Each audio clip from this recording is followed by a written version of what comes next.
Pemirsa, Kementerian Agama Republik Indonesia akan kembali menggelar sidang isbat untuk menentukan awal bulan suci Ramadan 1447 Hijriah pada tanggal 17 Februari 2026 di Jakarta dan melibatkan pemantauan hilal di berbagai daerah termasuk di Provinsi Sumatera Selatan.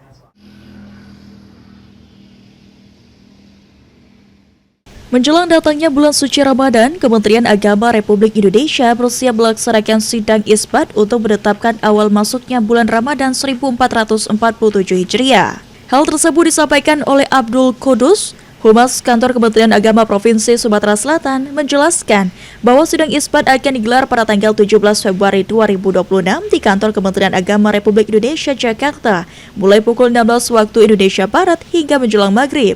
Dalam penetapan awal Ramadan, Kementerian Agama tetap mengedepankan prinsip perhitungan terintegrasi antara metode hisab dan ruqyat. Penentuan ini dilakukan melalui perhitungan astronomi serta pengamatan langsung terhadap kemunculan hilal atau anak bulan.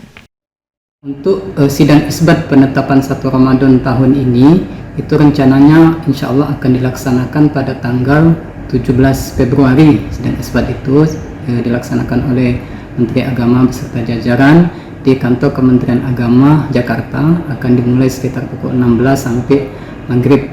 Nanti ada sidang isbatnya, baru diputuskan ditetapkan kapan tanggal 1 Ramadan 1447 Hijriah, kapan kita mulai berpuasa. Kementerian Agama juga akan melaksanakan pemantauan hilal ke 37 titik di seluruh Indonesia. Untuk wilayah Sumatera Selatan, pemantauan hilal dijadwalkan berlangsung di atas Hotel Arya Duta Palembang, tepatnya di kawasan helipad pada hari yang sama. Hasil pemantauan dari daerah nantinya akan dilaporkan ke pusat sebagai bahan pertimbangan dalam sidang isbat sebelum pemerintah menetapkan secara resmi awal Ramadan 1447 Hijriah. Suryadi, PAL TV.